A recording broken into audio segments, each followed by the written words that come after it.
ద్వితీయోపదేశకాండం 12వ అధ్యాయం. ద్వితీయోపదేశకాండం 12వ అధ్యాయం 7వ వచనాన్ని అందరం కలిసి చదువుకుందాం. ద్వితీయోపదేశకాండం 12:7 కలిసి చదువుదాం. మీరును మీ దేవుడైన యెహోవా మిమ్మును ఆశీర్వదించి మీకు కలుగజేసిన మీ కుటుంబములను మీ దేవుడైన యెహోవా సన్నిధిని భోజనము చేసి మీ చేతి పనులన్నిటి యందు సంతోషింపవలెను. ప్రియులారా, దేవుని యొక్క ఉద్దేశం కుటుంబాల పట్ల ఏమై ఉంది అనంటే ఆ కుటుంబాలు సంతోషించాలి. అది దేవుని యొక్క ఉద్దేశం. దేవుడు ఆ రీతిగా కుటుంబాలలో సంతోషకరమైన వాతావరణం ఉండాలి అని ఆయన కోరుకున్నాడు. నీవు సంతోషించాలి. ఆ మాట గమనించారా? మీ కుటుంబములు, మీకు కలగజేసిన మీ కుటుంబములు. కుటుంబాన్ని ఎవరు కలగజేశాడు? దేవుడు. కాబట్టి ఆ కుటుంబాలు సంతోషంగా ఉండాలి. అది కూడా ఆయన సన్నిధిలో సంతోషంగా ఉండాలి అనేది దేవుని యొక్క ఉద్దేశం. గత వారం కుటుంబం అంటే ఏంటో, కుటుంబంలో ఉండే రకాలేంటో, కుటుంబంలో కనపడే పరిస్థితులలో వ్యత్యాసాలేంటో కొన్ని సంగతులు మనం విన్నాం. ఈరోజు దాని కొనసాగింపుగా చెప్పబోయే ముందు పోయిన వారం చెప్పిన తలంపును మళ్ళా క్యారీ ఫార్వర్డ్ చేస్తూ ఉన్నాను. అది సహజంగా బయటికి కనబడే కుటుంబాలు ఒక రకంగా ఉంటాయి, ఇంట్లో ఉండే కుటుంబాలు ఒక రకంగా ఉంటాయి.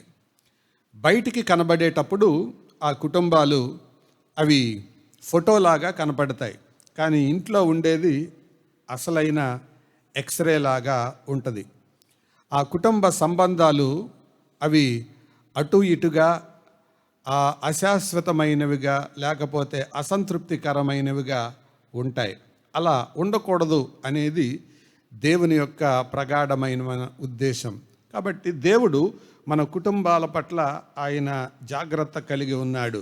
అయితే కుటుంబ సంబంధాలు చాలా పర్యాయాలు ఆనందకరంగా లేవు, సంతోషకరంగా లేవు, దేవుని ప్రమాణాలలో లేవు అనేది దాదాపు అందరికీ తెలుస్తుంది. ఒకసారి ఒక ఆయన వాట్సాప్ గ్రూపులో పోస్ట్ పెట్టాడంట. ఏమనంటే, ఈరోజు నా మ్యారేజ్ డే అని. వెంటనే గ్రూపులో మామూలుగా ఏం పెట్టాలి? హ్యాపీ యానివర్సరీ అలాగ పెట్టాలి. కానీ అది పెట్టకుండా ఒక ఆయన ఇలా పెట్టాడంట, please don't share your personal problems in this group అని. మీ వ్యక్తిగతమైన సమస్యలు ఈ గ్రూపులో దయచేసి పెట్టకండి. అంటే దాన్ని బట్టి వివాహం అనేది చాలామందికి అదొక శిక్షలాగా అయిపోయింది. అందుకే అప్పుడప్పుడు చిన్నప్పుడు అది మన చిన్నతనంలోనే తల్లిదండ్రులు కోప్పడేటప్పుడు ఈ మాట అనేవాళ్ళు, నీ పెళ్ళి అవుతుంది చూడు అంటారు. విన్నారా పదం ఎప్పుడైనా?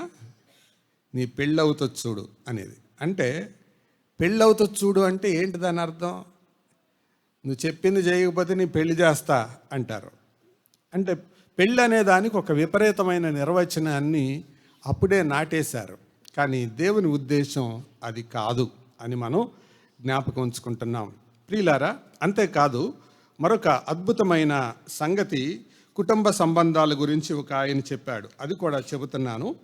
ఆరోగ్యకరమైన ఆనందకరమైన కుటుంబ సంబంధాలు ఒత్తిడిని తగ్గించే నూనె లాంటివి, ఒకరినొకరు అతికించే సిమెంట్ లాంటివి, ఒకరిని మరొకరితో సమన్వయపరిచే శ్రావ్యమైన సంగీతం లాంటివి.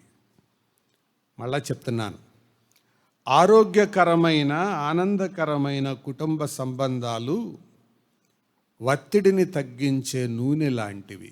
అంటే ఎక్కడైనా దేంట్లోనైనా సౌండ్ వస్తూ ఉంటే దాంట్లో ఫ్రిక్షన్ పెరిగిందని అర్థం. ఆ ఫ్రిక్షన్ పోవడానికి ఏం చేస్తారు? ఆయిల్ వేస్తారు. ఆరోగ్యకరమైన కుటుంబ సంబంధాలు నూనె లాంటివి. అంతేకాదు ఒకరినొకరు దగ్గరగా అతికించే సిమెంట్ లాంటివి. అంతేకాదు మూడవదిగా ఒకరిని మరొకరితో సమన్వయపరిచే శ్రావ్యమైన సంగీతం లాంటిది. మరి అటువంటి సంబంధాలను మనం జాగ్రత్తగా కాపాడుకోవాలనేది దేవుని యొక్క ఉద్దేశం. అందుకనే పోయిన వారం ఎఫెసీ పత్రికలో 3వ అధ్యాయంలో 14 నుంచి 16 వచనాల వరకు ఉన్న వాక్య భాగాన్ని మనం చదువుకున్నారుగా. అందులో పౌలు చేసిన ప్రార్థన మనకు అర్థమవుతుంది. అందులో ఆయన అన్న మాట, ఏ తండ్రిని బట్టి కుటుంబము కుటుంబము అని పిలువబడుచున్నదో. కాబట్టి ఏ తండ్రిని బట్టి కుటుంబం అని పిలువబడుచున్నదో అంటే మన కుటుంబాలకు మూలం ఎవరు? ఆ తండ్రి. ఆ తండ్రి గనక మూలంగా ఉంటే ప్రభువైన యేసు క్రీస్తు ఆ కుటుంబానికి శిరస్సుగా ఉంటే, ఆ శిరస్సుగా ఉన్న కుటుంబానికి భర్త శిరస్సుగా ఉంటే, భార్య శరీరంగా ఉంటే, పిల్లలు దాని అనుసరించే వారిగా ఉంటే ఆ కుటుంబమే భూతల స్వర్గంగా ఉంటుంది. ప్రియులారా, ఈ ఉదయం నేను ప్రారంభంలో 3 సంగతులు మీ ముందు పెట్టాలని కోరుతున్నాను. మొదటిగా, బీటలు వారుతున్న కుటుంబాల్లో కనపడే సూచనలు చెప్తాను. The symptoms of breakages in the family. కుటుంబంలో బీట్లు వారుతున్నాయి అని అనడానికి కొన్ని సూచనలు చెప్తాను. దీన్ని బట్టి అర్థం చేసుకోవచ్చు మన కుటుంబం ఫోటోలాగుందా, ఎక్స్రే లాగుందా. బీట్లు భారతని అన్నదాన్ని మనం ఎలాగా గుర్తించవచ్చు అని అంటే, నంబర్ 1, మొదటిది, ఇవి 3 కారణాలు, 3 విషయాలలో నేను దాన్ని విభజించి చెప్పాలని కోరుతూ ఉన్నాను. ఆ 3 విషయాలు ఏంటంటే, మొదటిది స్పిరిచువల్ యాంగిల్, ఆత్మీయ కోణం. రెండవది ఇమోషనల్ యాంగిల్, మానసిక భావోద్రేకపరమైన కోణం. మూడవది ఫిజికల్ యాంగిల్, భౌతికపరమైన కోణం. మొదటిగా స్పిరిచువల్ సైన్స్ చెప్తాను. అంటే కుటుంబము బీటలు వారుతుంది అని తెలియచేసే 4 సూచనలు చెప్తాను. మొదటి సూచన రక్షణ. మీ కుటుంబంలో అందరూ రక్షించబడి ఉండకపోతే అది already that is a broken family in God's sight. దేవుని దృష్టిలో అది పగిలిపోయిన కుటుంబం. ఏ కుటుంబంలో అయితే రక్షణ కార్యం జరగలేదో ఆ కుటుంబంలో ఆల్రెడీ పగుళ్ళు మొదలైనవి అని అర్థం. సాల్వేషన్. రెండవది వాక్య ధ్యానం. దేవుని వాక్యంతో సమయం గడిపేది లేకపోతే అది రెండవ బ్రేకేజ్. అంటే రక్షణ పొందంటారు కానీ బైబిల్ చదవరు. రక్షణ పొందకపోతే ప్రైమరీ బ్రేకేజ్. దేవుని వాక్యాన్ని చదివి ధ్యానించే అనుభవం లేకపోతే అది సెకండరీ బ్రేకేజ్. అది రెండవ బీట్, అది రెండవ రకమైన బీట్. దేవుని వాక్యాన్ని చదువు. మూడవది ప్రార్థన చేసే కుటుంబంగా లేకపోతే అది థర్డ్ బ్రేకేజ్, అది మూడవ పగులు. నాలుగవది కలిసి పరిచర్య చేసేదిగా లేకపోతే అది నాలుగవ పగులు. అందుకే యెహోషువ 24వ అధ్యాయంలో ఇలాగన్నాడు, నేనును నా ఇంటి వారును యెహోవాను సేవిస్తాం. ఇప్పుడు మనం పాడుకున్న పాట అర్థం కూడా అదే. అందరూ సొంత పనులు చూసుకుంటున్నారు, కానీ అకులా, ప్రిస్కిల్లా, స్టెఫనీ ఇంటి వారు వాళ్ళు కూడా సొంత పనులు చూసుకున్నారు, కానీ వాటితో పాటు ఏం పనులు చూశారు? దేవుని పనులు చూశారు. కాబట్టి మన కుటుంబంలో మన పనులు చేసుకోవడం తప్పు కాదు, కానీ మన పనులతోనే ఆగిపోవడం తప్పు. కేవలం మన పనులతోనే ఆగిపోవడం తప్పు. అది తప్పు, అది మిస్టేక్. దాన్నే స్వార్థం అంటారు. మళ్ళీ చెప్తాను, 3 లెవెల్స్. తన పనులు కూడా తను చేసుకోలేకపోవడం సోమరితనం, తన పనులు మాత్రమే చేసుకోవడం స్వార్థం, దేవుని పనులు ఇతర పనులు కూడా చేయడం సమర్పణ. సోమరితనం అంటే ఏంటి? తన పనులు కూడా చేసుకోలేని వాళ్ళు, అది సోమరితనం. స్వార్థం అంటే ఏంటి? తమ పనులు మాత్రమే, తన కుటుంబం, తన భార్య, తన పిల్లలు, తన చదువులు మాత్రమే చూసుకునేవాళ్ళు, అది స్వార్థం. ఇతరుల పనులు కూడా, దేవుని పనులు కూడా చూడటం, అది సమర్పణ.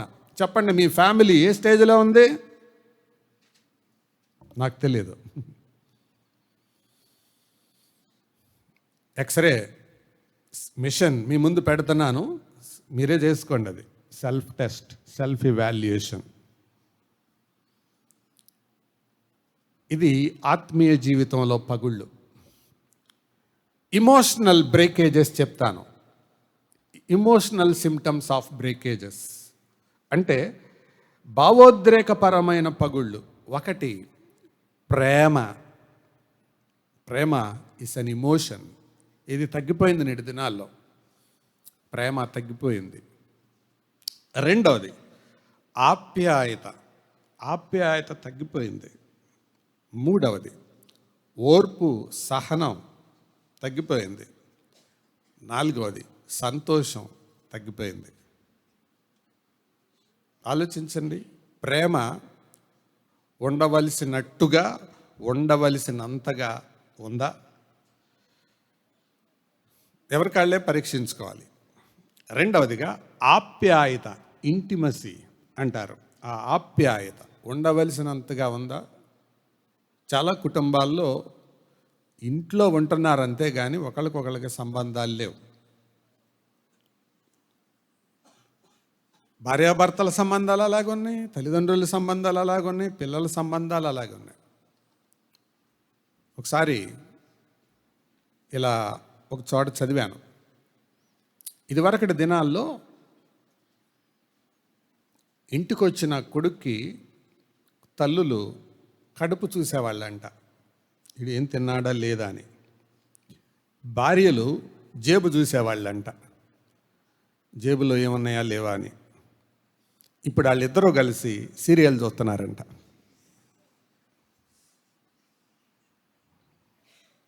ఆప్యాయతలు పాడైపోయినాయి.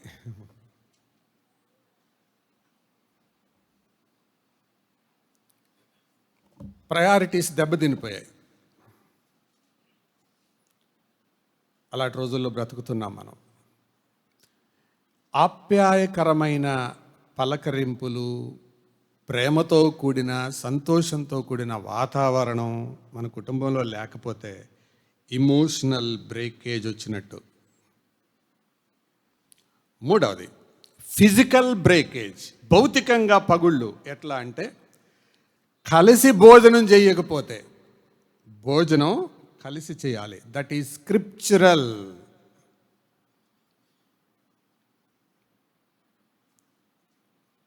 ఇక్కడ నేను చాలా స్పష్టంగా చెప్పాలని కోరుతున్నాను. హోమ్కి హోటల్కి డిఫరెన్స్ ఏంటో తెలుసా? హోటల్కి నీ ఇష్టం వచ్చినప్పుడు వెళ్ళొచ్చు, హోమ్కి అలా కుదరదు. హోమ్లో నువ్వు ఉండాలి, ఆ టైంకి ఉండాలి. ఎందుకో తెలుసా?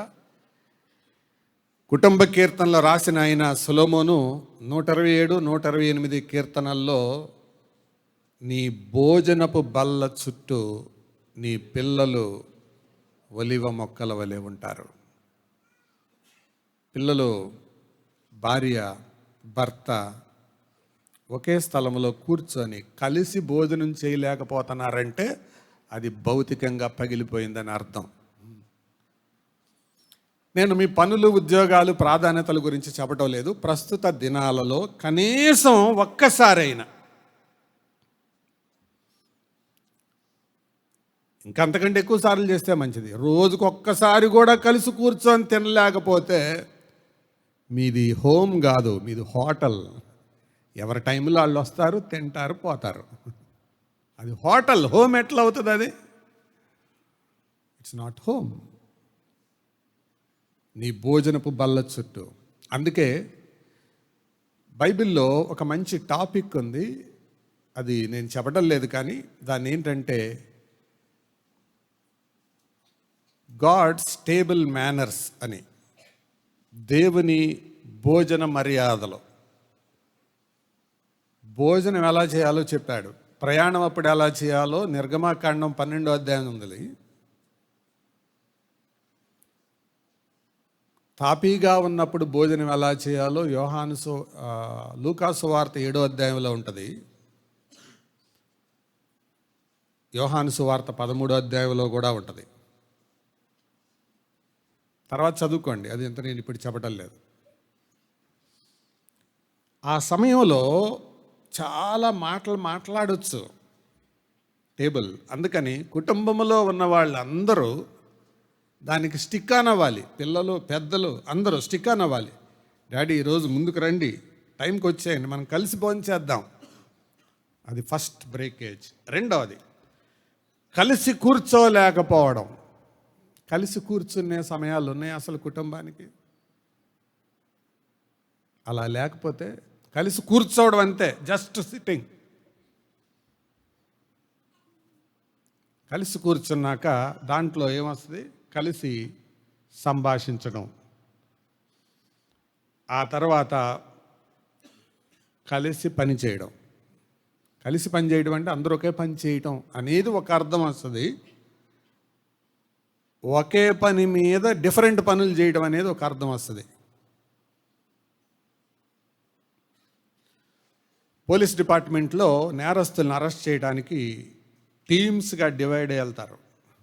ఒక టీం ఒక సెంటర్లో, ఇంకొక టీం ఇంకో సెంటర్లో, ఇంకో టీం ఇంకో సెంటర్లో ఉంటారు. ఒక టీం స్పాట్లో ఉంటారు. చుట్టుపక్కల ఉన్న వాళ్ళు అక్కడ గొడవలు, అక్కడ పరిస్థితులు ఎలా ఉన్నాయో వీళ్ళతో కాంటాక్ట్లో ఉంటారు. అక్కడ ఉన్న వాళ్ళు అక్కడ ఎవరిని అరెస్ట్ చేయాలో వాళ్ళ గురించిన వివరాలు సేకరిస్తూ ఉంటారు. నలుగురు 4 దిక్కులు ఉంటారు, కానీ వాళ్ళ మనసులంతా చెప్పండి ఒకే పని మీద ఉంటుంది. కుటుంబం అంటే అది. భర్త, భార్య, పిల్లలు వేరువేరు పనులు చేయొచ్చు, ఉద్దేశం ఒకటే. కొన్ని పర్యాయాలు ఒకటే పని కూడా చేయాలి. ఇవి లేకపోతే అది భౌతికంగా పగుళ్ళు వచ్చినట్టే. 3 రకాల పగుళ్ళు. కుటుంబం పగిలిపోయింది అని చెప్పటానికి 3 కోణాలు. మొదటిదిగా ఆత్మీయ కోణం, రెండవది భావోద్రేక కోణం, మూడవది భౌతిక కోణం. అలాంటి కుటుంబాల్లో సంతోషం ఉండదు. అలా లేనప్పుడు సంతోషం ఉండదు. మరి ఈ ఉదయం జనరల్గా ఆ మాటను నేను ముగించి ఇప్పుడు ఈ వారం నేను భార్యాభర్తల సంబంధాన్ని గురించి చెప్తాను. దాంట్లో కొన్ని సంగతులు చెప్తాను. భార్యాభర్తల సంబంధం గురించి బైబిల్ ఏం చెప్తుంది అనేది చెప్తాను. ప్రభు చిత్తమైతే వచ్చే వారం తల్లిదండ్రుల పిల్లల సంబంధం గురించి చెబుతాను. జాగ్రత్తగా ఆలకించండి. భాగస్వాములు చాలా పర్యాయాలు ఒకరు ఒక రకంగా ఉంటారు, ఇంకొకరు ఇంకొక రకంగా ఉంటారు. ప్రాముఖ్యంగా పెళ్ళైన తొలి దినాలలో ఆ ఫ్రిక్షన్ ఉంటుంది. ఎందుకంటే వాళ్ళు పెరిగిన నేపథ్యం వేరు, వీళ్ళు పెరిగిన నేపథ్యం వేరు, ఆ వాతావరణం వేరు, ఈ వాతావరణం వేరు. అందుకని ఫ్రిక్షన్ ఉంటుంది. నా భార్య మా ఇంటికి వచ్చినప్పుడు మొదటిసారి ఆ ఫ్రిక్షన్ ఉండేది. ఫ్రిక్షన్ అంటే వాళ్ళ ఇంట్లో అన్ని సౌండ్లు చేసుకుంటూ పని చేయటం అలవాటు. నేనేంటంటే ఒక్కడనే పెరిగాను. సో కామ్గా ఉండడం నాకు అలవాటు. అప్పుడు తలుపు వేసేటప్పుడు ధడాల్మని వేసేది, గడి ధడాల్మని పెట్టారు. ఎందుకంత సౌండ్ అనేవాడిని.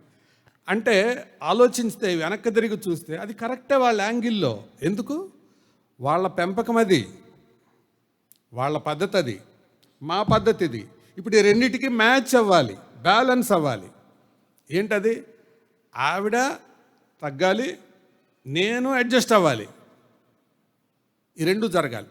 వేరే వాళ్ళ మీద కాకుండా మా మీద పెట్టుకొని చెబుతున్నా. మీ అందరు నవ్వుతున్నారంటే మీకు కూడా తగులుతున్నాయని అర్థమవుతున్నాయి. ఇది సహజంగా ఉంటుంది, న్యాచురల్. ప్రారంభంలో పోరాటం ఉంటుంది. ఇక్కడ చేరిన కొత్త జంటలకు కూడా చెప్తున్నాను నేను.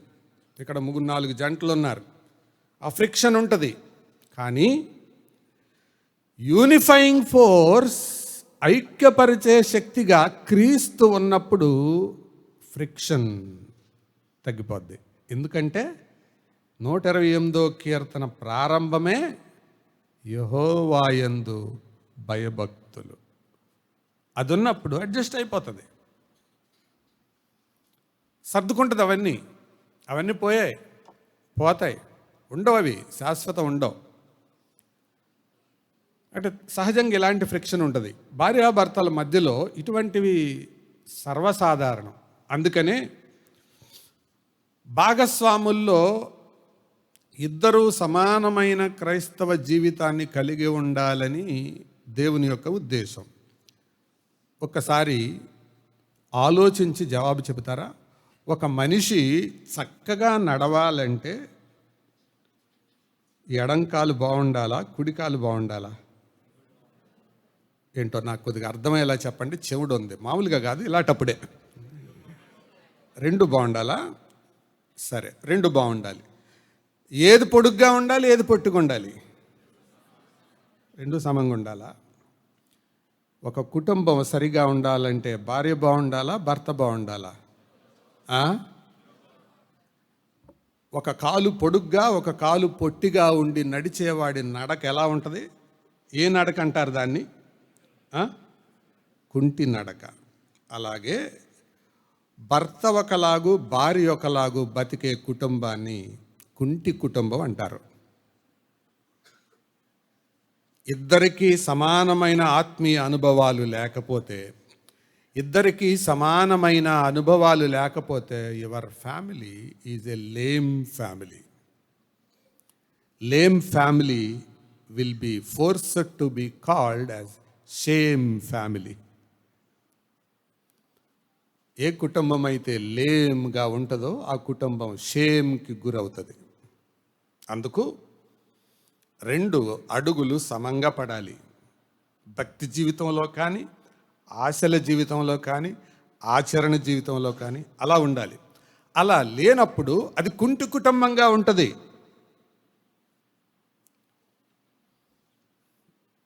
దావీదు, మీకాలు చూసారుగా. ఆయనకేమో స్తుతి అంటారు, ఈవిడేమో నువ్వు అందరికిలాగా అలా డ్యాన్స్ వేయటం ఏంటి అంటది. దావీదుకి మీకాలు మోకాలు అడ్డం పెట్టింది, శాపానికి గురైంది. అంటే ఒకరు దైవక్రమాన్ని పాటించేటప్పుడు మరొకరు ఆ క్రమంతో మ్యాచ్ అయ్యేలాగా చూసుకోవాలి. అలా చూసుకోకపోతే మీకాలు చచ్చే వరకు గొడ్రాలుగానే ఉంది. ఎందుకు? భర్తతో ఏకీభవించలేక. సహోదరులారా, సహోదరీలారా, జాగ్రత్త. కుటుంబాలంటే అది. అంతేగాని నువ్వు వెళ్ళు నేను వస్తాలే అని అంటాం కాదు. మనం కలిసి వెళ్దాం. అది అలా లేకపోతే అది బ్రేకేజ్, పగుళ్ళు ఏర్పడిన కుటుంబం. ఈ భార్యాభర్తల్లో, భాగస్వాముల్లో కొన్ని రకాల వాళ్ళు బాధించేవారుగా ఉంటారు. భార్య ఒక్కోసారి బాధించే రకం ఉంటుంది, భర్త బాధించే రకం ఉంటారు. అటు ఉంటారు, ఇటు ఉంటారు. ఒకళ్ళు బాధించే వాళ్ళు అయితే అవతల వాళ్ళు రోధించే వాళ్ళుగా ఉంటారు. ఒకవైపు ఉన్న వాళ్ళు బోధించే వాళ్ళుగా ఉంటే అవతల వైపు వాళ్ళు వాదించే వాళ్ళుగా ఉంటారు, వాదిస్తుంటారు వాళ్ళు. ఒకవైపు ఉన్న వాళ్ళు బిగుసుకునే వాళ్ళుగా ఉంటే అవతల వాళ్ళు బిరుసెక్కిన వాళ్ళుగా ఉంటారు, బిరుసెక్కిపోతారు వాళ్ళు. ఒకవైపు ఉన్న వాళ్ళు బరి తెగించిన వాళ్ళుగా బతుకుతుంటే అవతల వైపు వాళ్ళు బద్దలైపోయినట్టు బతుకుతారు. ఒకవైపు ఉన్న వాళ్ళు భ్రష్టులుగా బ్రతికితే అవతల వాళ్ళు భ్రష్టు పట్టిపోతారు. ఒకవైపు ఉన్న వాళ్ళు బాగు చేసేవాళ్ళుగా ఉంటే అవతల వైపు వాళ్ళు బాగుపడే వాళ్ళుగా ఉంటారు. మీ బ్యాలెన్స్ ఎలా ఉందో నాకు తెలీదు. ఇవి రకాలు భార్యాభర్తల్లో. ప్రియులారా, దేవుని యొక్క ఉద్దేశం మాత్రం సంతోషించాలి. అది ఇప్పుడు నేను ఆశీర్వాదకరమైన ఆ, భార్యాభర్తలకు 6 సూత్రాలు త్వరగా మీ ముందు చెప్పి నేను ముగిస్తాను.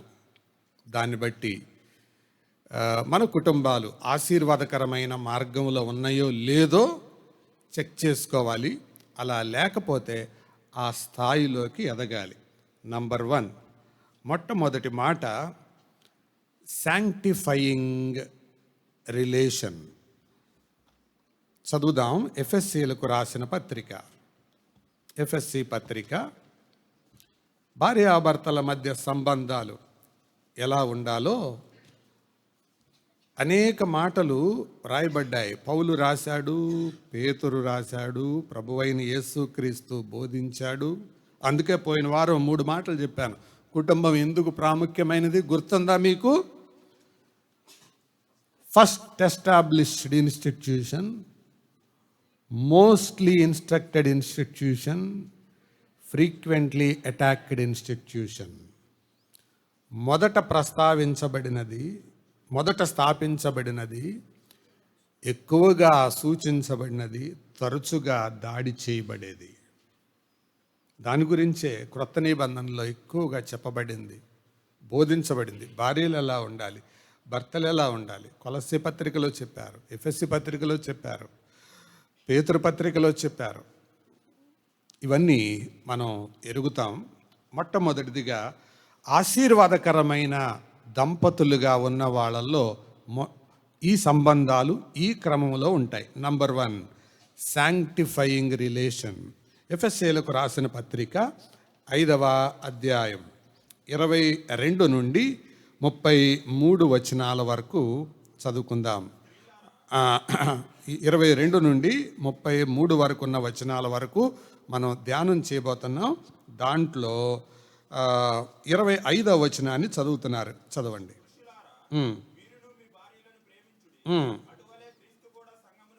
ప్రేమించండి అని చెప్తున్నాడు. ప్రేమించండి అని చెబితే చాలా బాగుండేది, కానీ ప్రేమించడానికి ప్రమాణం కూడా చెబుతున్నాడు ఆయన. ఊరికే నేను ప్రేమిస్తున్నాను అంటాం కాదు. ప్రేమిస్తే దానికి ప్రమాణం ఏంటంటే ఎటువలే ప్రేమిస్తానని ఆయన చెప్పాడు. క్రీస్తు కూడా ఏం చేశాడు? సంఘమును ప్రేమించి అది కళంకమైనను ఏదైనను లేక పరిశుద్ధమైనది గాను నిర్దోషమైనది గాను మహిమగల సంఘముగాను వలెనని వాక్యముతో ఉదక స్నానము చేత దానిని ఏం చేసి, అందరు చెప్పండి. అంటే పరమ భర్త అయిన ప్రభువు పరమ శరీరమైన సంఘానికి ఆయన చేసే పరిచర్య ఏంటి? దానిని పవిత్రపరచటం. అటువలే క్రీస్తు కూడా. కాబట్టి నువ్వు ప్రేమించే భర్తగా, ప్రేమించే భార్యగా ఉంటే నీ జీవిత భాగస్వామి యొక్క పవిత్రత కొరకు ప్రార్థన చేయాలి. అది ఫస్ట్ స్టెప్. ఎంతమంది ప్రార్థన చేస్తారండి భర్త యొక్క పవిత్రత కోసం? ఎప్పుడైనా మీ ఆయన నోరు జారి మాట్లాడితే, ప్రభువా ఈయనకి మాట్లాడటం కుదరదు, నువ్వే ఆయనతో మాట్లాడు ప్రభువా అని దేవునితో మాట్లాడండి. భర్తతో మాట్లాడటం కంటే దేవుడితో మాట్లాడటం సులభం. ఎందుకంటే ఆయనతో మాట్లాడితే ఓ పెద్ద వాదన జరుగుతుంది. ఇందులో తప్పే ఉంది అంటాడు. దేవుడే టీచ్ చేస్తే కరెక్టే అంటాడు. ఏది మంచిది? కరెక్టే అని నువ్వు అనిపించి ఏడిపించి అనిపించుకోవడం ఎందుకు? దేవుడే అనేస్తే అయిపోద్దిగా. అలా అనాలంటే నువ్వు ప్రభుతో మాట్లాడాలి. భార్య అయినంతే, భర్త అయినంతే. ఉండవలసిన స్థాయిలో, స్థితిలో తను ఉండటం లేదు ప్రభువా, పవిత్రపరచు. ఎక్కువగా యూట్యూబ్కి అడిక్ట్ అయిపోతున్నాడు ప్రభువా, ఎక్కువగా యూట్యూబ్లో ఉంటుంది ప్రభువా, అపవిత్రమైనవి చూస్తున్నాడు ప్రభువా, పవిత్రపరచు అని ప్రార్థన చేయాలి. క్రీస్తు అపవిత్రమైన సంఘం కొరకు ప్రాణం పెట్టాడు. ప్రాణం పెట్టి వదిలేలా, రక్తం కార్చి వదిలేలా. మళ్ళీ ఏం చేస్తున్నాడు? వాక్యంతో కడుగుతున్నాడు. ఉందా మాట? వాక్యమును ఉదక స్నానం, వాక్యంతో పవిత్రపరుస్తున్నాడు. అంటే వాక్యం పెట్టి నీళ్లు పెట్టి కడుగుతున్నాడు.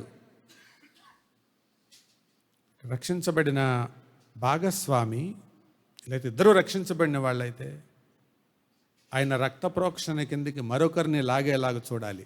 Sanctifying relation. అది చాలా సంగతులు చెప్పొచ్చు, సమయాన్ని బట్టి నేను త్వరగా ముందుకెళ్తున్నాను. అందుకే కొరింథీయులకు రాసిన మొదటి పత్రిక 7వ అధ్యాయం 16వ వచనంలో పౌలు ఇలాగన్నాడు, చూడండి. 1 కొరింథీ 7:16 త్వరగా చదవండి. ఓ స్త్రీ, నీ భర్తను రక్షించదవో లేదో నీకేమి తెలియను. ఓ పురుషుడా, అంటే కొరింథీ సంఘంలో అప్పటికే యేసు ప్రభువుని నమ్ముకునేటప్పటికే కొంతమంది వివాహాలు జరిగిపోయాయి, పెళ్ళిళ్ళు అయిపోయాయి. భర్త నమ్ముకుంటే భార్య అలాగే ఉండిపోయింది, భార్య నమ్ముకుంటే భర్త అలాగే ఉండిపోయాడు. అందుకని పౌలు, మీరేం నిరాశపడకండి, మీకేం తెలుసు, మీ భర్త కూడా మారతాడేమో అని భర్తకి చెప్తున్నాడు, భార్యకి కూడా చెప్తున్నాడు. నీకేం తెలుసు, కనిపెట్టు అంటున్నాడు. కాబట్టి భర్తలు, భార్యలు, మీ భాగస్వామి రక్షించబడకపోతే మొదటిగా అది పవిత్రమైన బంధంగా ఉండునట్లు వారి కొరకు ప్రార్థన చేయాలి, ప్రయాసపడాలి. శాంక్టిఫైయింగ్ రిలేషన్ ఉండాలి. రెండవది చెప్తాను, సాక్రిఫిషియల్ రిలేషన్. సాక్రిఫిషియల్. కొరింథీ మొదటి పత్రిక 7వ అధ్యాయం 4వ వచనం. కొరింథీ మొదటి పత్రిక 7:4 చదువుతారా? భర్తకే గాని భార్యకు తన దేహముపైని అధికారము లేదు. అలాగనే భార్యకే గాని భర్తకు తన దేహముపైని అధికారం లేదు. పెళ్ళైన వాళ్ళందరూ చూడండి, మీకు శుభవార్త, దుర్వార్త. పెళ్ళయిందని సంబరపడతాం కాదు, మీ దేహం మీద మీకు అధికారం లేదు. దాని అర్థం తెలుసా? నువ్వు అవతల వాళ్ళ ఇష్టం వచ్చినట్లుగా ప్రవర్తించాలి, నీ ఇష్టం వచ్చినట్టు కాదు. ఉదాహరణకి, నాకు ఈ చొక్కా నచ్చుతుందో లేదో నేను అనుకోవడం కాదు. ఎవరు చెప్పాలి? నా భార్య చెప్పాలి.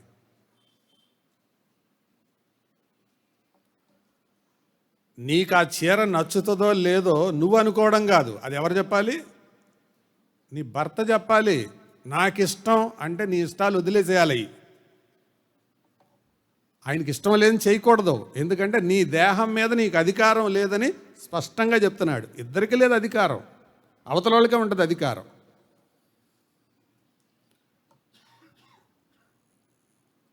ఇక్కడే వస్తుంటాయి పోరాటాలు. నా ఇష్టం అంటారు, వెంటనే రక్షించబడిన వాళ్ళు అయితే కొరింథీ 7:4 అన్న చెప్పాడు అనండి, సాల్వ్ అయిపోద్ది.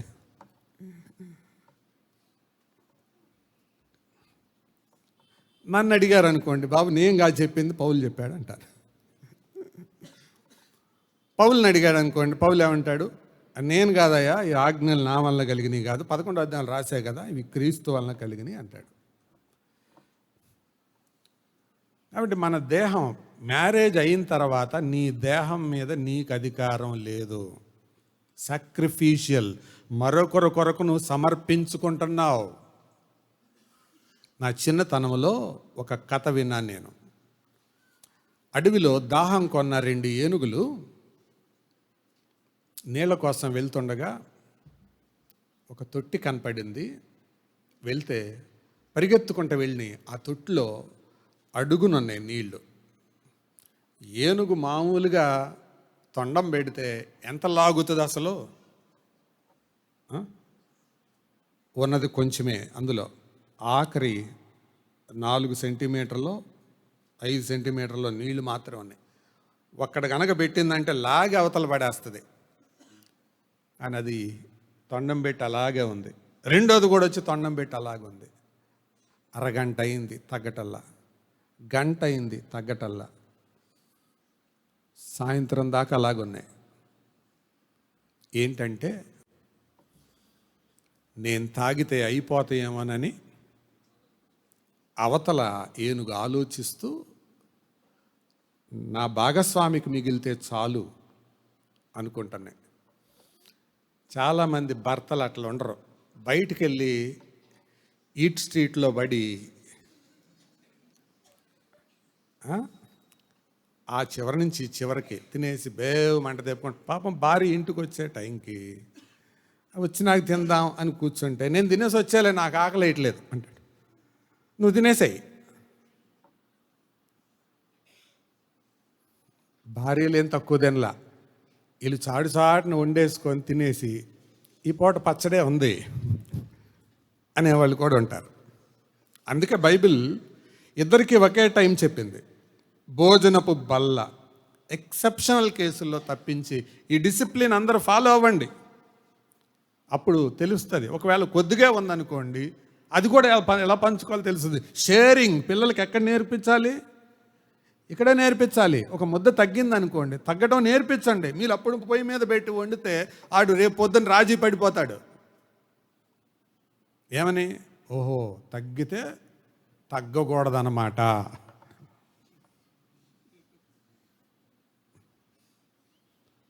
నువ్వు పర్వాలేదు, ఒక ముద్ద తగ్గితే చచ్చిపోం కదా, ఇంతతో సర్దుకుందాం, నువ్వే తిను అనండి. అప్పుడు షేరింగ్ బీజం పిల్లల్లో నాటిన వాళ్ళు అవుతారు.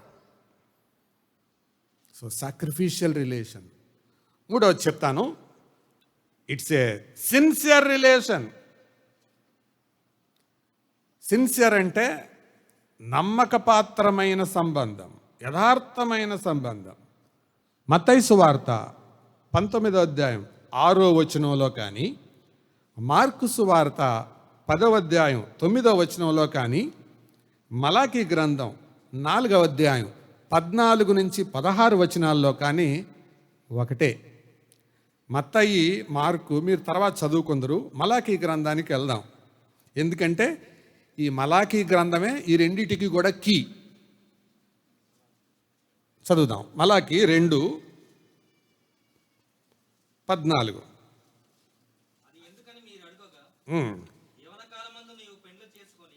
యవన కాలమందు నీవు పెండ్లి చేసుకొని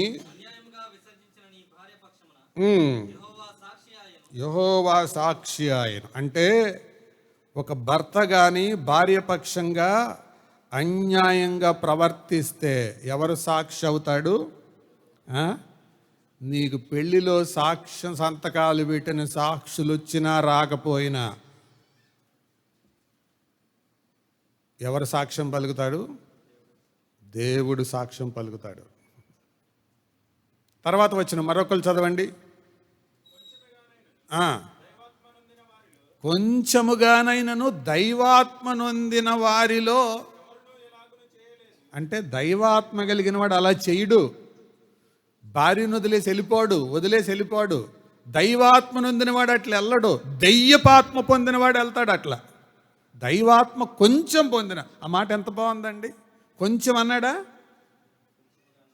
దైవాత్మ పూర్ణుడైన వాడు ఎవడైనా అన్నాడా? ఏమన్నాడు మీ బైబిల్లో? కొంచెంగా పొందినా కూడా అట్లా చేయడు కదా. భార్యను వదిలేసి వెళ్ళిపోడు కదా.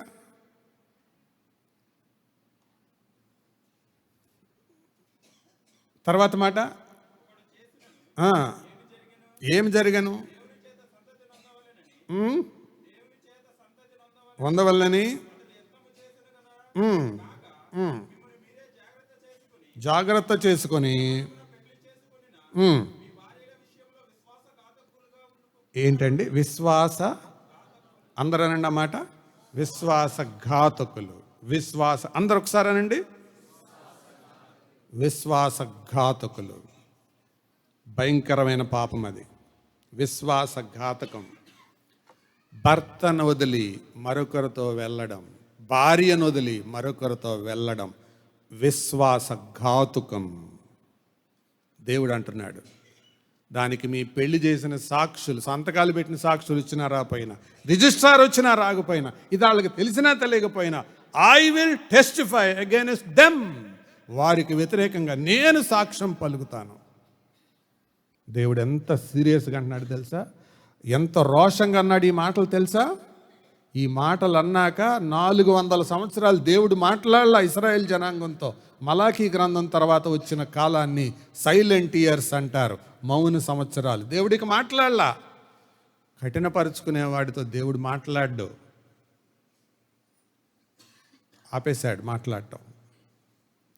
Sincere relation. నువ్వు చెప్పగలవా నీ భార్య కళ్ళల్లోకి చూసి, నీ భర్త కళ్ళల్లోకి చూసి, నాకు వివాహమై ఇన్ని సంవత్సరాలైంది, నిన్ను తప్ప మరొకరిని నేను ఎరగను, నిన్ను తప్ప మరొకరిని నేను ఎరగను. ఐ కెన్ టెల్, నేను చెప్పగలను. I never knew another women except you. It's a sincere relation. ఒకసారి నా ఒక పరాయి స్త్రీని, వేరే వ్యక్తిని నా బండి మీద ఎక్కించుకొని వెళ్ళవలసి వచ్చింది. ఇంటికి రాగానే నా భార్యతో చెప్పాను, ఈరోజు పలానా ఆవిడని నేను ఎక్కించుకొని వెళ్ళాల్సి వచ్చింది, తప్పలేదు అని. ఎందుకంటే I should be sincere to my wife. నా భర్త పట్ల నేను యథార్థంగా ఉండాలి.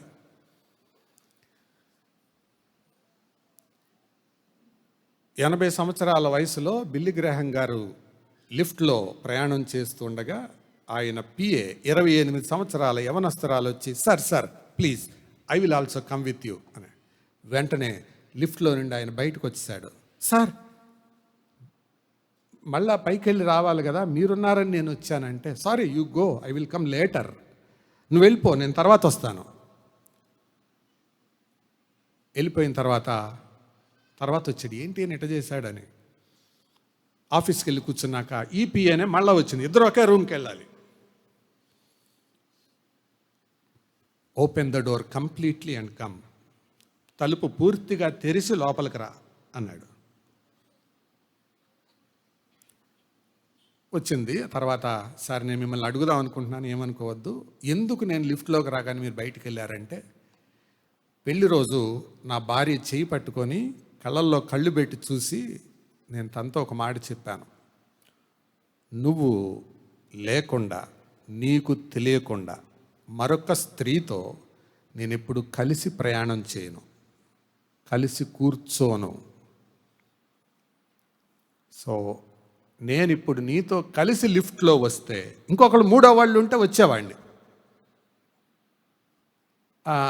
సార్ మీ వయసు 80, నా వయసు 28, అయినా ఎందుకు సార్ మీరంతా స్ట్రిక్ట్గా ఉన్నారంటే, ఇక్కడ వయసు లెక్క కాదు, నా భార్యతో నేను 50 ఏళ్ల క్రితం చేసిన నిబంధన, covenant. It's a sincere relation. భార్యాభర్తల సంబంధం అంటే ఏంటనుకున్నారు? తూతూ మంత్రం బొమ్మల పెళ్ళి కాదు. It's a sincere relation. ఎన్ని చెప్పాను? మొదటిది సాంక్టిఫైయింగ్ రిలేషన్, రెండవది సాక్రిఫిషియల్ రిలేషన్, మూడవది సిన్సియర్ రిలేషన్, నాలుగవది చెప్తాను, it's a sharing relation. Sharing relation అంటే బాధ్యతలు పంచుకునే సంబంధం. ఒకసారి నా వైపు చూడండి అందరూ. షేరింగ్ రిలేషన్ అంటే కొంచెం అర్థమయ్యేలా చెప్తాను. డబుల్ షటిల్ మ్యాచ్ చూసారు ఎప్పుడైనా? షటిల్ డబుల్స్ ఆడడం, షటిల్ మ్యాచ్ డబుల్స్ ఆడటం. డబుల్స్ ఆడేవాళ్ళు ఎలాగాడతారు? ఆడేటప్పుడు ఇద్దరు అలర్ట్గా ఉంటారు కదా, ఇద్దరు అలర్ట్గా ఉంటారు. ఆ ముందు ఒకళ్ళు ఉంటారు, కొంచెం పక్కగా వెనక్కి ఒకళ్ళు ఉంటారు. ఉండి అంటాడు, బాల్ అంతుందనుకో, లీవ్ ఇట్, వదిలేసాయి దాన్ని అంటారు. అది నాకు అందట్లేదు అనుకో, పైగా వెళ్ళిపోతున్నాను, ఏమంటారు? టేక్ ఇట్, ఇది నా దగ్గరికి వస్తుంది, నువ్వేం టచ్ చేయొద్దు దాన్ని, లీవ్ ఇట్, నేను చూసుకుంటాను దాన్ని. దూరంగా వెళ్ళిపోయేదాన్ని ఏమంటారు? యూ టేక్ ఇట్, అది నాకు అందదు, నువ్వు పంచుకో. రెండే ఉంటాయి అక్కడ. అంతేగాని అటు తిరిగి ఆ వైపు తిరిగి బాల్ వస్తుంది కనపడుతుందా, కొట్టు అని వీళ్ళు ఈ మాటలు మాట్లాడుకుంటే ఆట ఎప్పుడు అవుతుంది? అక్కడ ఉండే రెండే మాటలు, ఏంటిది? Leave it, take it. భార్యాభర్తల సంబంధం అలాంటిది. నువ్వు చేయలేని పనులు లీవ్ ఇట్, నువ్వు చేయగలిగిన పనులు టేక్ ఇట్. నువ్వు చేయలేని వదిలే, ఇది నా వల్ల కాదు, నువ్వు చేయి అని వదిలేసాయి. అది నువ్వు భుజాన్ని వేసుకోదు. ఏమి చెప్పకుండా ఆడితే ఇద్దరు బ్యాటిల్ కొట్టుకుంటారు. అవునా కాదా? It's sharing relation. నువ్వేం చేయాలో అవి నువ్వు చేయాలి, నీ భార్య ఏం చేయాలో అవి తను చేయాలి. 4వది. 5వది, it's a sensual relation. Sensual అంటే సెక్షువల్ అనే మీనింగ్ కూడా వస్తుంది. భార్యాభర్తల సంబంధం శారీరకమైన సంబంధం, అనుబంధం. బైబిల్ చెప్పింది దాని గురించి. చూడండి, కొరింథీయులకు రాసిన మొదటి పత్రిక 4వ అధ్యాయం 7వ అధ్యాయం 4వ వచనం. 7:4. భార్యకే కానీ 3వ వచనం చదువుదాం. 3, భర్త భార్యకును అలాగనే భార్య భర్తకును వారి వారి ఏంటండి ధర్మములు. అందరు చెప్పండి, ధర్మములు, డ్యూటీస్. చాలాసార్లు భార్యాభర్తల మధ్య సరి అయిన నైతికపరమైన లైంగిక సంబంధం ఉండదు. నేను ఇక్కడ ఒక మాట చెప్తున్నాను. పెళ్ళి అనే బాక్స్ వెలుపట సెక్స్ ఉంటే అది పాపం. పెళ్ళి అనే బాక్స్లో సెక్స్ లేకపోతే అది ఘోరం. అందరూ ఉన్నారు కాబట్టి నేను ఇంకంతకంటే వివరించి చెప్పలేను. Out of marriage box sex is sin. Within the marriage box or within the marriage ring, avoiding sex is serious.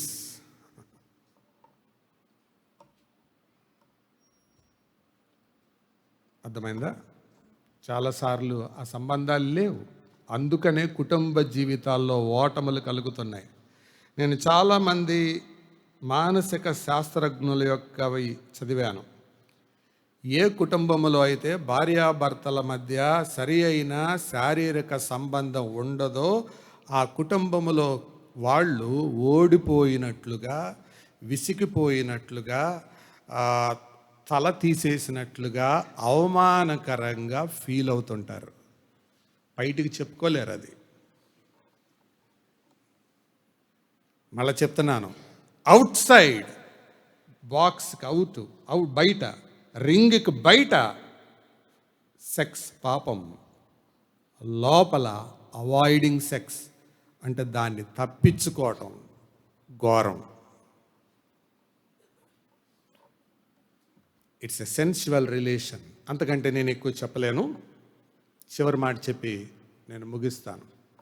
It's a symbolic relation. అది సూచనప్రాయమైన సంబంధం, సూచన పాత్రమైన సంబంధం. ఎఫెసీయులకు రాసిన పత్రిక 5వ అధ్యాయం, ఎఫెసీయులకు రాసిన పత్రిక 5వ అధ్యాయం 31వ వచనం నుండి అందరం కలిసి చదువుదాం రండి. ఎఫెసీ 5:31 నుంచి. ఈ హేతువు చేత పురుషుడు తన తండ్రిని తల్లిని విడిచి తన భార్యను హత్తుకొనును, వారిద్దరూ ఏక శరీరమగుదురు. ఈ మర్మము ఏ మర్మము? బైబిల్లో కొన్ని మర్మాలు ఉన్నాయి. బైబిల్లో 12 మర్మాలు ఉన్నాయి. There are 12 mysteries in the Bible. Marriage mystery is one among them. ఈ వివాహ మర్మం వాటిల్లో ఒకటి.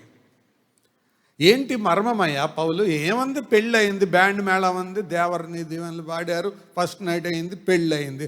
ఓరి పిచ్చి మొఖాలారా, అంతేకాదురా బాబు పెళ్ళి అంటే అదొక మర్మరా. ఏంటివయ్యా మర్మం అని అంటే చదువు ఏమన్నాడు? ఈ మర్మము గొప్పది, అయితే నేను క్రీస్తును గూర్చియో సంగమును గూర్చియో చెప్పుచున్నాను. అంటే భార్యాభర్తలతో ప్రారంభించి ఎవరిని తీసుకొస్తున్నాడు సీన్లోకి? క్రీస్తును సంఘాన్ని, ఈ రెండింటిని తీసుకొస్తున్నాడు. అందుకే అంటున్నాడు ఈ మర్మము గొప్పది. Great is this mystery. ఈ మర్మము గొప్పది. ఎందుకు గొప్పదంటే క్రైస్తవ కుటుంబం, క్రైస్తవ వివాహం ఎందుకు గొప్పదంటే ఒక పెండ్లి కొడుకు లేదా ఒక భర్త యేసు ప్రభు అడుగు జాడల్లో ఒదిగిపోవాలి. ఒక పెండ్లి కూతురు, ఒక భార్య సంఘము యొక్క అడుగు జాడల్లో ఒదిగిపోవాలి.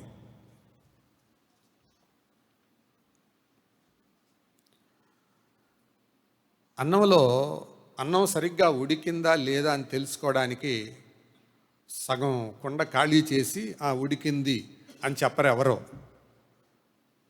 ఎన్ని మెతుకులు తీస్తారు? ఓ 2 మెతుకులు తీస్తారు అంతే. 2-3 మెతుకులు తీసి పర్వాలేదు అంటారు. వివాహం, కుటుంబం అనే దాంట్లో ఆ 2 మెతుకులు అన్నాన్ని రిప్రజెంట్ చేసినట్లుగా ఆ భార్యాభర్తలు క్రీస్తును, సంఘాన్ని రిప్రజెంట్ చేయాలి. అంటే భర్త ఎట్లా ఉండాలి? క్రీస్తు సంఘాన్ని ఎలా ప్రేమించాడో భార్యను అలాగ ప్రేమించాలి. ఒకసారి అందరు నా వైపు చూడండి.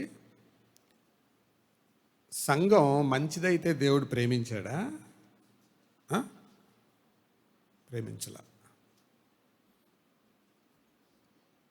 మొన్న వెళ్ళాను, అన్న వీళ్ళకో సంబంధం చూడండి అన్న. ఏమి అంటే సరే చూద్దాంలే అన్న. ఏంటి సంగతి అంటే అన్న మ్యారేజ్ అయిపోయింది అన్న. మరి మ్యారేజ్ అయితే ఇంకా సంబంధం చూడటం ఏంటంటే డైవర్స్ అయిపోయినాయి అన్న. ఎందుకు జరిగింది డైవర్స్ అంటే ఆయనకు గురక పెడతాడన్న, అందుకు ఆవిడకి మా విడాకులు ఇచ్చేసింది అన్న అంట. గురక పెట్టే అలవాటుకే విడాకులు ఇస్తారా?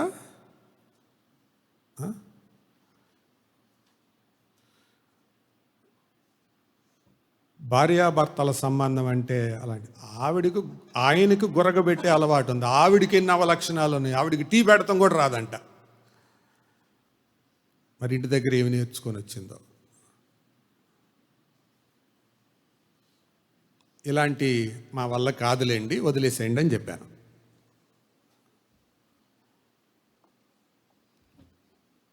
క్రైస్తవ భర్తను చూసినప్పుడు ఎట్లా ఉండాలంటే క్రీస్తు సంఘాన్ని ఎలా ప్రేమించాడో అలా ప్రేమించగలగాలి.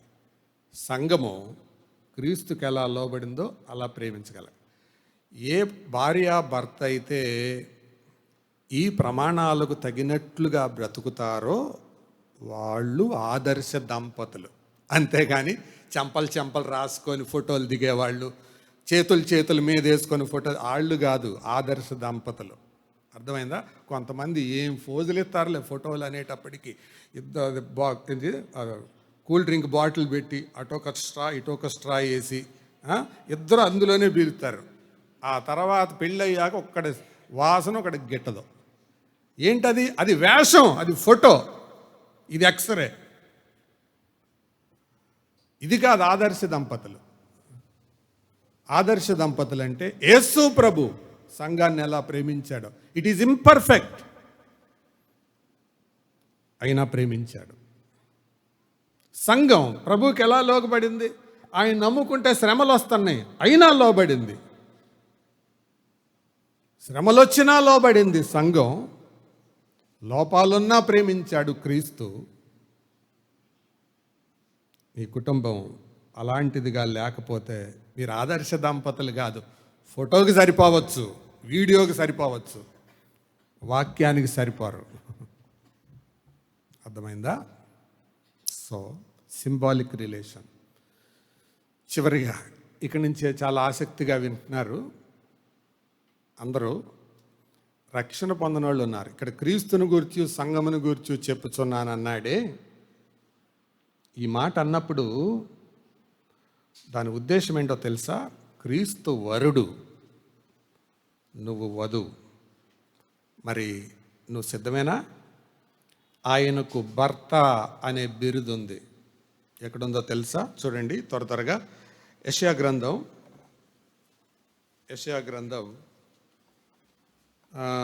54వ అధ్యాయం 5వ వచనం. నిన్ను సృజించిన వాడు నీకు భర్త అయి ఉన్నాడు. ఎఫ్ఎస్సి పత్రిక 5వ అధ్యాయం 27వ వచనం. ఎఫ్ఎస్సి 5:27.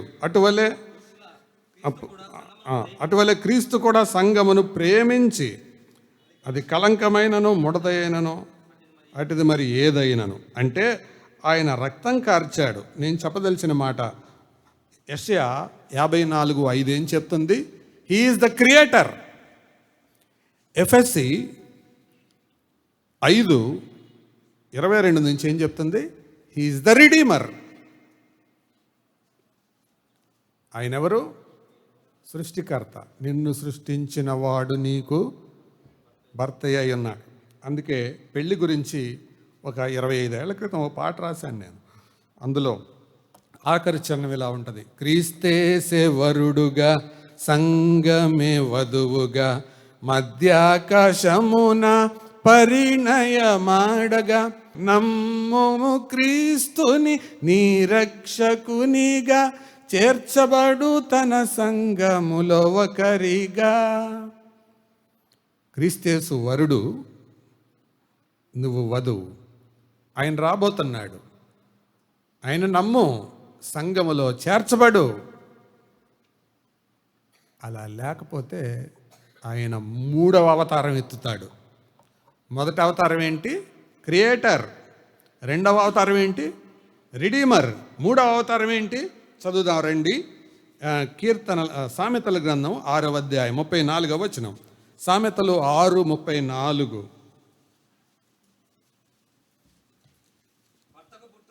భర్తకు పుట్టు రోషము మహారౌద్రము గలది, ప్రతీకారము చేయు కాలమున అట్టివాడు కనికరపడడు. అంటే he is the prosecutor, executor.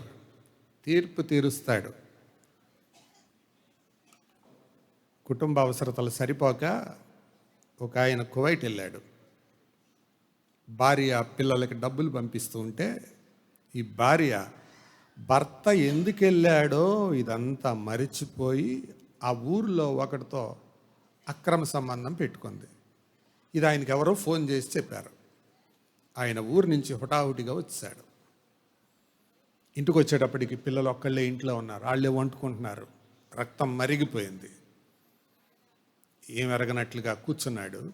2వ రోజు ఆవిడ ఇంటికి వచ్చి తప్పు చేసింది ఎలా ఉంటుందో అలా ఉంది. అదిగా ప్రేమ నటిస్తూ ఏదో చేసింది, చూపింది. ఆ రోజు వాళ్ళిద్దరు అసలు మాట్లాడుకోలేదు.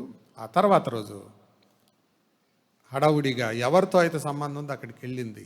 ఈయన పండుకుంటున్నట్టు పండుకొని లేచి వేట కొడవలు తీసుకొని వెళ్ళి అక్కడ మాట్లాడేదాన్ని వేసేశాడు. తలకాయ నరికేసి చేతిలో పట్టుకొని పోలీస్ స్టేషన్కి వెళ్ళి, సార్, వీళ్ళకు ఎవరి కోసమైతే నేను నా రెక్కల ముక్కలు చేసుకొని సంపాదిస్తున్నానో వాళ్ళకి నన్ను ఇట్లా మోసం చేశారు. నేను చేసింది తప్పే, నాకు తెలుసు, కానీ తట్టుకోలేకపోయాను. మీరు నన్ను జైల్లో వేస్తే నా పిల్లలకి ఏదైనా దారి చూపండి, లేదు నన్ను వదిలేస్తే నా పిల్లల్ని నేను చూసుకుంటూ బతుకుతాను. భర్తకు పుట్టు రోషము. 10 మంది ముందు పెళ్లి చేసుకున్న వాడికి అంత రోషం ఉంటే సృష్టించినాడికి, రక్తం కార్చిన వాడికి ఎంత రోషం ఉండాలి. అందుకే నరకాన్ని సిద్ధం చేశాడు ఆయన.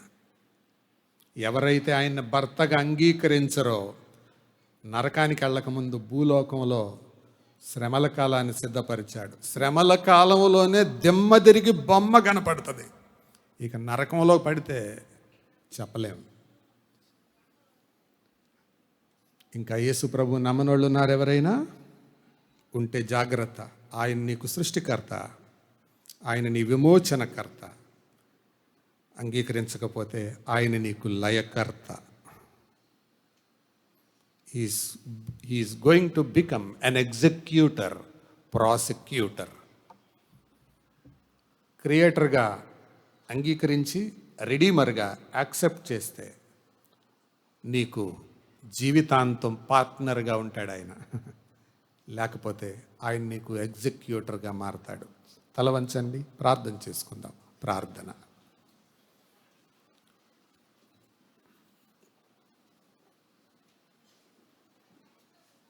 మనందరి పక్షంగా శామ్ ప్రార్థన చేస్తాడు. యేసు ప్రభువుని నమ్మని వాళ్ళు నమ్మండి, నమ్మిన వాళ్ళు నమ్మకంగా బతకండి. కుటుంబాలతో ఉన్నవాళ్ళు, భర్తలైన వాళ్ళు ఈ ప్రశ్న వేసుకోండి. నేను నా భర్తకు నమ్మకమైన వ్యక్తిగా ఉన్నానా? నేను నా భార్యకు నమ్మకమైన వ్యక్తిగా ఉన్నానా? యేసు ప్రభు గుణలక్షణాలు నాలో కనపడుతున్నాయా? సాత్వికము, దేన మనస్సు కనపడుతున్నాయా అని భర్త, లోబడుట, విధేయత చూపుట, అనుసరించుట అనే లక్షణాలు సంఘములో ఉన్నట్టు అవి నాలో కనపడుతున్నాయా అని భార్య. ఎవరి మట్టుకు వాళ్ళే పరీక్షించుకుందాం. ప్రార్థన చేద్దాం. మహోన్నతుడగు మా దేవ, ప్రేమగల, కృపగల, దయగల రాజా, నీకు అనేకమైనటువంటి వందనాలు, లెక్కలేనటువంటి కృతజ్ఞతలు, స్తుతులు చెల్లించుకుంటున్నాం తండ్రి. అయ్యా, మరి ఇంతవరకును తండ్రి మీరు నాయన మరి పాటల ద్వారా మహిమ తెచ్చుకున్నారు తండ్రి. నాయన మరి వాక్యం ద్వారా మీరు మాతో స్పష్టంగా మాట్లాడారు తండ్రి. మా హృదయ లోతుల్లో ఉన్నటువంటి అయా దాగి ఉన్న మరి దుర్గంధం అంతా బయటికి తీశారు తండ్రి. మనుషులు మరి ప్రభువా, మనుషుల ఎదుట మేము నటించవచ్చు, నీ ఎదుట మేము నటించలేము. ఎందుకంటే మా చుట్టూ నీవు ఆవరించి ఉన్నావని, మా ముందు వెనుక నీవు ఉన్నావని, మేము కూర్చోవటం నిలబడటం నీకు తెలుసని ప్రభువా నీ మాటలు సెలవిస్తున్నాయి. ప్రభువా, కన్ను రెప్ప ఆర్పకుండా మమ్మల్ని చూస్తూ ఉన్నామని నీ వాక్యం సెలవిస్తుంది. మా హృదయ అంతరంగాలు ఎరిగినవాడా, ఈ దినం మాతో తండ్రి నాయన సూటిగా మాట్లాడినటువంటి విధానాన్ని బట్టి నీకు కృతజ్ఞతలు, స్తోత్రాలు చెల్లించుకుంటున్నాను తండ్రి. నిజమే ప్రభువా, మాలో మరి ఇన్ని లోపాలను మీరు బయటికి తీశారు. భార్య భర్త ఎలా ఉండాలి అనే విషయాన్ని ప్రభువా చాలా విషయాలు మాతో మాట్లాడారు, తెలియపరిచారు తండ్రి. నిజమే ప్రభువా, మరి మా జీవితాలు అలాగే ఉన్నాయి ప్రభువా. మరి వేషధారులాగా ఉన్నామేమో అనిపిస్తూ ఉంది. నేను మరి వేషనైనా క్షమిస్తాను కానీ వేషధారిని క్షమించను అనే మాట సెలవిస్తున్నావు తండ్రి. అలా ఉండకుండా తండ్రి నాయన ప్రేమ అనురాగాలు కలిగి తండ్రి నాయన ఒకరినొకరు గౌరవించుకుంటూ ప్రేమించుకుంటూ దాంపత్య జీవితంలో ముందుకు సాగటానికి మాకు కృపనిమ్మని ప్రార్థన చేస్తూ వేడుకుంటున్నాం తండ్రి. బాధ్యత కలిగి ఒకరికొకరు లోబడి తండ్రి నాయన ఇరువురం కలిసి నీకు మహిమకరంగా సాక్షులుగా మేము జీవించడానికి కృపనిమ్మని ప్రభు ప్రార్థన చేస్తూ వేడుకుంటున్నాం తండ్రి. నాయన మాలో ఉన్నటువంటి లోపాలు మరి తెలియపరిచారు, అవన్నీ కూడా సరిచేసుకోవడానికి మీ కృపనిమ్మని ప్రార్థన చేస్తూ వేడుకుంటున్నాం తండ్రి. ఈ వాక్య లేఖన భాగాలన్నీ ప్రతి ఒక్కరి హృదయంలో తండ్రి ఫలించడానికి కృపనివ్వండి. మరి ప్రభువా ఇదిగో తండ్రి అవన్నీ కూడా అందరూ అప్లై చేసుకొని సప్లై చేయడానికి కూడా కృపనిమ్మని ప్రభు ప్రార్థన చేస్తున్నాం. కుటుంబాలుగా మరి తండ్రి నాయన లోకానికి సమాజానికి మాదిరికరంగా మేమందరం జీవించడానికి కృపనిమ్మని కూడా ప్రార్థన చేస్తూ వేడుకుంటున్నాం తండ్రి. మరి నాయన రోషము కలిగిన దేవుడవు తండ్రి, పౌరుషం కలిగినటువంటి దేవుడవు తండ్రి. మరి నాయన ఉగ్రత కలిగిన భయంకరమైనటువంటి దేవుడవు నాయన. ఇవి నీ గుణలక్షణాలు తండ్రి. ప్రేమ, మరి వాత్సల్యత, మరి మంచితనము తండ్రి, నీ కృప, నీ కరుణ, ఇంకా ఇవన్నీ కూడా నీ గుణలక్షణాలు నాయన. ఎవరైతే మరి నీ మాట వినరో, నీకు లోబడరో, మరి ఈ ఉగ్రత, ఈ కోపం అనే గుణలక్షణాలు వారిపైన చూపుతావు అని వాక్యం సెలవిస్తుంది. నీకు లోబడే వారిని ప్రభా అదిగో తండ్రి వారికి నీ మంచితనము, నీ ప్రేమను చూపుతావని వాక్యం సెలవిస్తుంది. కనుక ప్రభా మరి అయా ఒకరికి ఒకరు ప్రక్షాళన చేసుకునే విధంగా తండ్రి మీ కృపనివ్వండి. మమ్మల్ని మేము ప్రక్షాళన చేసుకుంటున్నాం తండ్రి నాయన. మరి ప్రభువా ఇదిగో తండ్రి నీ ప్రేమను, నీ కృపనే కోరుతున్నాం, నీ కృప కొరికే కనిపెడుతున్నాం తండ్రి. నీ సహాయం మాకు అందచేయండి. మా జీవితాల్లో మేము సరిగాను చక్కగా నడుచుకోవటానికి, మా ప్రవర్తన అంతా కూడా మేము అయ్యా అదిగో తండ్రి నీ సన్నిధిలో జాగ్రత్తగా చూసుకోవటానికి ఉంచుకోవటానికి కృపనిమ్మని ప్రభు ప్రార్థన చేస్తూ వేడుకుంటున్నాం తండ్రి. మరి ప్రభువా నాయన మరి నీ వాక్యం అందించినటువంటి దైవదాసులు అన్నని మరి ప్రభు వారి కుటుంబాన్ని మీరు ఇంకను జ్ఞాపకం చేసుకోండి. ఇంకను ప్రభు ఎన్నో ప్రయాణాలు మరి ప్రభు ఇదిగో తండ్రి వారికి ఉంటుండగా తండ్రి నాయన పరిచర్యలో ముందుకు సాగుతుండగా తండ్రి ఇట్టి బాధ్యతలు మోసుకుంటూ ముందుకు వెళ్తూ ఉండగా తండ్రి నాయన మరి ప్రభువ ప్రతి చోట ఇంకా బహుబలంగా మీరు వాడుకోండి. మరి తండ్రి నాయన అన్న ద్వారా నీ గొప్ప కార్యాలు జరిగించుకోమని ప్రభు ప్రార్థన చేస్తూ వేడుకుంటూ మీరు ఇంకను నిలబెట్టుకొని కృప వెంబడి కృపను దయచేయమని ప్రార్థన చేస్తున్నాం. ఇంకా సంఘ సరిహద్దులన్నీ కూడా మీరు విశాలపరచమని ప్రభు ప్రార్థన చేస్తూ వేడుకుంటున్నాం.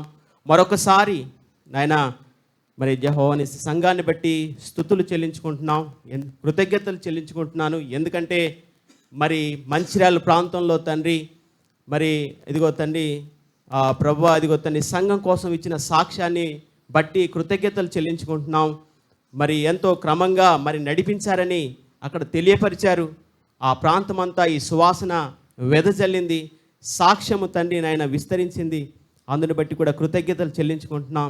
ఇంకా తండ్రి సంఘాన్ని మీరు ప్రభు విశాలపరచండి, వీలవేసి నూతన ఆత్మలు మీరు నడిపించుకోమని ప్రార్థన చేస్తూ వేడుకుంటూ మా ప్రభువును మా రక్షకుడు నుండి యేసుక్రీస్తు శ్రేష్టమైన నామంలో అడిగి వేడుకుంటున్నాము మా పరమ తండ్రి, ఆమేన్.